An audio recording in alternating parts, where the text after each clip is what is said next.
여기에 나타나는 등급이 에이스 등급 이상이시면 지난 솔로엠의 배정 결과를 참고할 때 한 주씩은 안정적으로 받게 됩니다. 안녕하세요, 아이언입니다. 오늘은 1일차 청약이 진행된 해성 TPC와 이삭 엔지니어링의 경쟁률을 확인해보고 청약 절대 주의사항을 확인해보도록 하겠습니다. 먼저 간단 비교를 해보도록 하겠습니다. 해성 TPC는 엘리베이터, 권산기, 로봇용 감속기를 생산하고 있고 이삭 엔지니어링은 스마트 팩토리 솔루션을 제공하고 있습니다. 해성 TPC의 중요 사업은 미래의 큰 매출과 이익을 기대하는 로봇용 감속기입니다. 이삭 엔지니어링의 중요 사업은 반도체, 철강 분야의 스마트 팩토리 솔루션입니다. 두 기업 모두 사업 분야가 직접적으로 매력적인 업종은 아닙니다. 다만 해성 TPC는 로봇용 감속기가 자리를 잡는다면 로봇 산업 관련 테마가 될 수 있습니다. 이삭 엔지니어링도 반도체와 철강의 공장 증설이 늘어난다면 그와 관련된 테마가 될 수는 있습니다. 공모가는 이삭 엔지니어링이 11,500원으로 해성 TPC보다 1,500원 낮습니다. 둘 다 구주 매출은 없으며 상장 시가총액은 해성 TPC가 이삭 엔지니어링보다 낮습니다. 해성 TPC의 일반 투자자 모집 금액이 이삭 엔지니어링의 절반 정도밖에 되지 않습니다. 1일차 청약 경쟁률은 해성 TPC가 213.9대 1로 이삭 엔지니어링의 182.68대 1보다 조금 높습니다. 하지만 이삭 엔지니어링의 청약 규모가 더 크기에 1일차 몰린 청약 증거금은 이삭 엔지니어링이 5,515억 원으로 해성 TPC보다 조금 많습니다. 해성 TPC는 한국투자증권에서 진행되는 청약으로 균등 배정이 50%로 고정이 됩니다. 하지만 신한금융투자에서 진행되는 이삭 엔지니어링은 균등 배정이 50%로 제한되지 않고 50% 이상 배정되는 전원 균등 방식입니다. 두 청약 모두 환매 청구권은 없습니다. 상장 당일 유통 물량은 해성 TPC가 이삭 엔지니어링보다 조금 우세합니다. 비율도 좋고 금액으로 따져도 매우 적습니다. 동시 상장하는 두 종목의 공모가 차이로 인해 시초가, 상한가와 따상일 때 가격은 이삭 엔지니어링이 조금씩 더 낮습니다. 기관 투자자 수요 예측 결과는 참여 건수, 경쟁률, 공모가 상단을 초과한 신청 비율 모두 해성 TPC가 좋습니다. 다만 이삭 엔지니어링이 의무 보유 확약에서는 해성 TPC보다 좋은 성적을 거두었습니다. 1일차 경쟁률을 확인해 보도록 하겠습니다. 이삭 엔지니어링은 47,908건의 청약이 있었습니다. 경쟁률은 182.68대 1입니다. 해성 TPC는 74,654건의 청약이 있었습니다. 경쟁률은 213.9대 1입니다. 1일차 결과를 바탕으로 균등 배정 결과를 확인해 보면 해성 TPC는 12만 5천 주의 균등 배정 주식을 74,654건의 청약자가 나누어 갔습니다. 이 둘을 나누면 1.67이 되어 1일차 결과로는 모두 한 주를 받고 약 67%의 확률로 추첨을 통해 한 주를 더 받을 수 있습니다. 이삭 엔지니어링은 최소 균등 배정 주식수가 26만 2,500주입니다. 청약자 숫자는 4만 7,908명으로 이를 나누면 5.48이 됩니다. 신한금융투자의 균등 배정 방식이 전원 균등입니다. 누구는 5주를 주고 누구는 추첨으로 6주를 주는 방식이 아니기에 모두 6주를 주어야 합니다. 그 결과 47,908명의 청약자의 6주를 곱하면 균등 배정 주식수는 26만 2,500주보다 많아질 수밖에 없습니다. 그만큼 비례 배정 주식수가 줄어들어 1일차 결과로는 23만 7,552주가 비례 배정 대상이 됩니다. 해성 TPC의 비례 경쟁률은 종합 경쟁률에서 곱하기 2를 하면 됩니다. 따라서 해성 TPC의 비례 경쟁률은 427.8대 1이 됩니다. 하지만 이삭 엔지니어링은 비례 배정 주식자가 조금 줄어들었기에 단순히 종합 경쟁률을 곱하기 2를 한 숫자가 아닌 비례 배정 주식수에 대한 경쟁률을 구해야 합니다. 해당 경쟁률을 구해보면 402.53대 1이 됩니다. 해성 TPC의 1일차 균등 배정 결과는 모두 한 주를 받고 추첨으로 한 주를 받습니다. 비례 배정 경쟁률은 427.8대 1입니다. 이삭 엔지니어링의 1일차 균등 배정 결과는 모두 6주를 받습니다. 비례 배정 경쟁률은 402.53대 1입니다.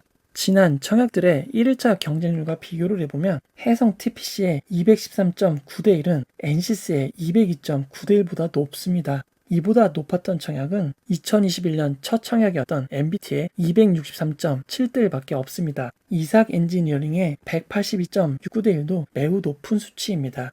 지금처럼 동시 청약과 상장이 진행되었던 제노코와 자이언트 스텝은 각각 179.27대 1, 163.79대 1을 기록하였습니다. 1차 경쟁률만 놓고 보면 이삭 엔지니어링과 해성 TPC의 경쟁률이 제노코와 자이언트 스텝보다 높은 것을 알 수 있습니다. 물론 1차 경쟁률이 더 높다고 최종 경쟁률도 반드시 더 높은 것은 아닙니다. 하지만 최종 경쟁률이 어느 정도 높은 수준을 유지할 것이라는 것은 짐작할 수 있게 합니다. 청약 주의사항을 알아보도록 하겠습니다. 해성 TPC의 예상 청약자 수를 지난 영상에서 소개해드렸었는데요. 1일차에 벌써 P&H 테크만큼의 청약자 수가 몰렸습니다. 어쩌면 자이언트 스텝보다 더 많은 청약자가 참여할 가능성도 있습니다. 청약 참여자가 12만 5천 명이 넘어가면 균등배정은 추첨으로 한 주를 받게 됩니다. 만약 10주만 청약하셔서 균등배정만 노리시는 경우에는 배정을 한 주도 받지 못해도 2,000원의 청약수수료가 부과되는 점 주의하셔야 합니다. 만약 운이 나쁘신 분들은 한 주도 배정 못 받았는데 2,000원만 내는 경우가 생깁니다. 대부분의 청약자가 속한 패밀리 등급의 경우 2,000원의 청약수수료가 부과되고 선불이 아니라 청약증거금이 환불될 때 징수가 됩니다.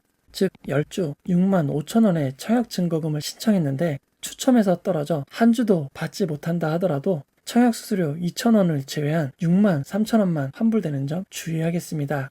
여기에 이체수수료가 있으신 분들은 조금 더 손해가 있을 수 있는 점 참고하시기 바랍니다. 사실 이삭 엔지니어링의 균등 배정 방식에는 논란의 여지가 있었습니다. 투자 설명서에서 각기 다른 설명이 있었기 때문입니다. 한 부분에서는 균등 배정 물량이 일반 청약자 배정 물량의 50%라고 기술하였고, 다른 곳에서는 일반 청약자의 배정 물량 중 2분의 1 이상 청약자 전원에게 동일 배정이라고 언급하였기 때문입니다. 이에 따라 증권사로 문의를 많이 하셨을 텐데요. 상담하는 분들에 따라 각기 다른 답을 들을 수 있었습니다. 하지만 신한은행 홈페이지에 배정 방식이 공지되었습니다. 일반 청약자 배정 물량의 절반 이상을 모든 청약자에게 균등 배정하는 전원 균등 배정 방식이라고 밝힌 것인데요. 청약자 수가 증가함에 따라 비례 배정 물량은 크게 감소할 수 있으므로 유의해달라는 문구가 적혀 있습니다. 현재 47,980명의 청약자가 참여했습니다. 2일차에 청약자 수가 52,499명 이하가 된다면 균등 배정은 6주씩 받을 수 있습니다. 하지만 52,499에 가까워질수록 균등 배정 주식수는 커지고 비례 배정 주식수는 줄어들게 됩니다. 만약 2일차에 청약자 수가 52,499명 이하가 될 거라고 생각하신다면 최소 청약 단위를 10주가 아닌 20주로 신청하시면 됩니다. 하지만 52,499명 이하로 청약할 가능성은 매우 낮아 보입니다. 청약자 수가 65,624명 이하인 경우에는 모두 5주를 받으실 수 있습니다. 균등 배정 주식수는 더욱 늘어나고 비례 배정 주식수는 더욱 줄어들었습니다. 청약자 수가 87,499명 이하라면 모두 4주를 받으실 수 있습니다. 역시 균등 배정 주식수는 늘어나고 비례 배정 주식수는 줄어들게 됩니다. 청약자 수가 13만 1,249명 이하라면 모두 3주를 받게 됩니다. 이렇듯 청약자 수에 따라서 비례 배정 주식수가 극도로 감소할 수도 있습니다. 청약자 수가 해당 숫자에 가까워질수록 비례 배정 주식수가 줄어들게 되는 점 주의하셔야 합니다. 신한금융투자는 비례 배정 방식이 조금 다른 점이 있습니다. 비례 배정 방식에서는 청약 주식수가 남을 수밖에 없습니다. 경쟁률이 1000대 1인데 1500주를 신청한 경우라면 1.5가 되어 일단 한 주씩을 안분 배정합니다. 이렇게 나눠주고 남은 주식수를 다시 분배하는 방식이 증권사마다 조금씩 다른데요. 신한금융투자는 우량 고객에게 먼저 배정을 합니다. 우량 고객에게 나눠주고 남은 주식이 있을 때야 일반 등급의 최대 청약자의 내림순으로 한 주씩 배정을 하게 됩니다. 이 이후에도 남는 주식이 생긴다면 추첨을 통해 배정을 하는데요. 대부분 최대 청약자 내림순에서 배정이 완료되게 됩니다. 신한금융투자는 5462부로 비례 배정을 하지 않으니 이 점 주의하시기 바랍니다. 신한증권을 많이 사용하지 않은 경우에도 우대 등급이 될 수 있습니다. 신한은행 솔 앱을 통해 신한 플러스 메뉴를 볼 수 있는데요. 이 메뉴로 들어가 보시면 본인의 등급이 나오게 됩니다. 저는 신한은행이 주거래 은행이라 가장 높은 등급인 프리미엄 플러스 등급입니다. 여기에 나타나는 등급이 에이스 등급 이상이시면 지난 솔루엠의 배정 결과를 참고할 때 한 주씩은 안정적으로 받게 됩니다. 신한 멤버십 등급을 확인해 보시고 그에 따라 맞춰서 청약하시면 될 것 같습니다. 두 청약에 표기되는 경쟁률이 모두 종합 경쟁률입니다. 비례 경쟁률이 아닌 것을 주의하시기 바랍니다. 해성 TPC의 경우는 곱하기 2만 하면 됩니다. 이삭 엔지니어링의 경우에는 청약 건수를 이용하여 계산이 필요합니다. 따라서 단순히 곱하기 2한 것보다는 더 높아지는 점 주의하시기 바랍니다. 결론을 내려보도록 하겠습니다. 이삭 엔지니어링은 청약자 숫자가 앞에서 소개한 특정 임계치에 가까워지면 비례배정 주식수가 극단적으로 줄어들 수 있는 위험이 있습니다. 만약 비례배정 주식수가 극단적으로 줄어드는 상황이 온다면 비례배정을 안 하시는 게 나을 수도 있습니다. 해당 부분은 커뮤니티 게시판이나 블로그 게시물을 통해 안내해 드리도록 하겠습니다. 이삭 엔지니어링은 청약을 진행하는 신한금융투자의 배정 방식으로 인해 멤버십 등급이 에이스 등급 이상이라면 한 주를 더 받을 수 있습니다. 꼭 멤버십 등급을 확인해 보시기 바랍니다. 나머지 등급은 최대 청약 주식수가 높은 순으로 받을 수 있습니다. 즉 546입이 아닌 점 주의하시기 바랍니다. 해성 TPC는 청약자 수가 12만 5천 명보다 많아지면 균등 배정이 추첨 한 주가 됩니다. 추첨으로 주식을 받지 못해도 청약 수수료 2,000원은 환불금에서 차감이 됩니다. 이 점 주의하시기 바랍니다. 저는 네이버 경제전문 블로거 아이언입니다. 남겨주신 소중한 피드백과 응원은 항상 고맙습니다. 이 영상은 투자 권유가 아니며 투자는 오롯이 투자자의 판단으로 진행이 되어야 합니다. 이 영상이 마음에 드셨다면 구독과 좋아요, 알림 설정 부탁드리겠습니다. 고맙습니다.